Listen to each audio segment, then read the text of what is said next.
लोग कहते हैं महाराज ये तो आपकी कल्पना हो सकती है, लिखा तो नहीं है ऐसा। बोले हर चीज लिखा नहीं रहता, लेकिन जो लिखा है उसके दायरे में और उससे कोई बात विरुद्ध न हो, शास्त्र की मर्यादा की कहीं अवहेलना न हो, सिद्धांत का कहीं पर पतन न हो, और इसके साथ साथ अगर किसी भाव का तर्क संगत भाव आपके मन में आता है तो उस भाव को प्रामाणिक ही मानना चाहिए, क्योंकि हृदय में भगवान ही तो प्रेरणा देते। और भगवान की लीला जो है, भगवान की लीला में भक्त जिस भाव से चिंतन करते हैं वो भाव भगवान स्वीकार करते हैं और वो भाव सत्य ही होता है। यद यद धियात उर्गाय विभावयंती तत्तद बपु प्रणय से सदनुग्रहाय। जिस भाव से भक्त भगवान को देखता है ठाकुर उसी भाव में हो जाता है। तो जिस भक्त ने ये भाव किया उस दृष्टि से यही सत्य है कि भगवान ने आंख बंद की और शंकर जी को बुलाया, आओ। किसी ने कहा नहीं नहीं हमारा दूसरा भाव है। बोले क्या भाव है? तुम्हारा भी भाव सुने। बोले हमारा भाव तो ये है कि शंकर जी को बुलाया नहीं, बल्कि ध्यान करके भगवान ने शंकर जी से कुछ पूछा। बोले क्या पूछा? बोले ये पूछा कि भोलेनाथ ये बताओ, आप विष पीते हो, आपके ऊपर विष का असर नहीं होता, तो कौन सी जुक्ति आपके पास है, वो जुक्ति जरा हमको भी बता दो, क्योंकि हमको भी विष पीना पड़ रहा है। बोले ठीक है, ये भी बात अच्छी है।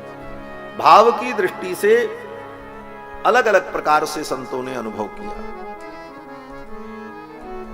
एक भक्त ने कहा नहीं हमारा भाव तो दूसरा है। बोले क्या भाव है? बोले भाव ये है कि भगवान ने आंख बंद करके विचार करना शुरू कर दिया।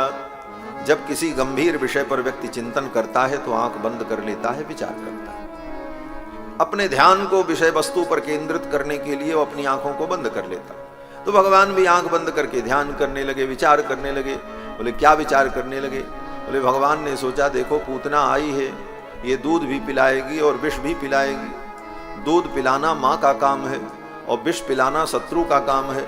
ये माँ का भी काम कर रही है और शत्रु का भी काम कर रही है। तो मैं इसको कौन सी गति प्रदान करूं? इसको माता की गति प्रदान करूं कि शत्रु की गति प्रदान करूं? ये विचार करने के लिए भगवान ने अपनी आंखों को बंद कर लिया। विबुध्यताम बालकमारिकाग्रहम चराचरात्मा सनिमीलिते क्षणः। बात तो इतनी है कि भगवान ने आंख बंद कर ली, पूतना ने आकर के दूध पिलाना शुरू किया, भगवान ने उसके प्राण को खींच लिया, मर गई। बात तो इतनी सी है, लेकिन इतनी सी ही बात को इतनी बड़ी बात के रूप में हम अनुभव करें, इसका उद्देश्य क्या है? बोले उसका उद्देश्य यही है कि जितनी देर तक उस विषय पर हम मंथन और चिंतन करेंगे उतनी देर तक हमारा मन चित्त गोविंद में लगा रहेगा। नहीं तो कथा तो सब मालूम है, 2 लाइन में सारी बातें हैं, क्या है?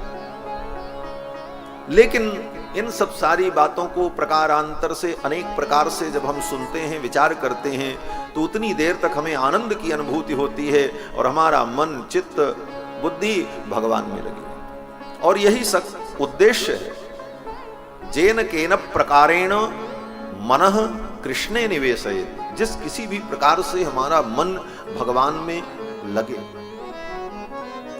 और भगवान का स्मरण होता रहे। ऐसे कोई आपको कहे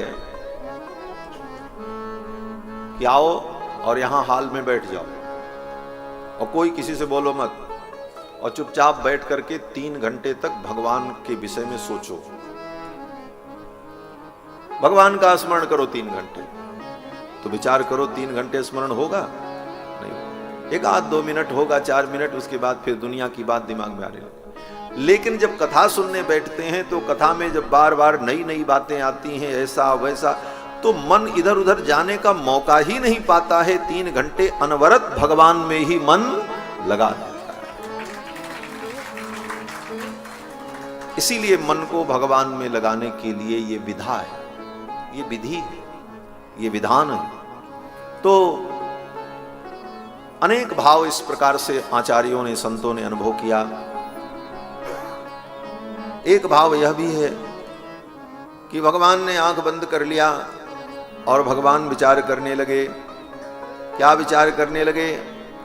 भगवान ने सोचा अरे हम तो आए थे वृंदावन में माखन मिश्री खाने के लिए, माखन मिश्री तो मिली नहीं है, ये पूतना जहर पिलाने आ गई। ये कहाँ से लीला में गड़बड़ी हो गई क्या? हमने जो प्लान बनाया था, हमने जो योजना बनाई थी, उसमें ये नई बात कहाँ से आ गई? तो इन सब बातों पर विचार करने के लिए भगवान ने अपनी आंखों को बंद कर लिया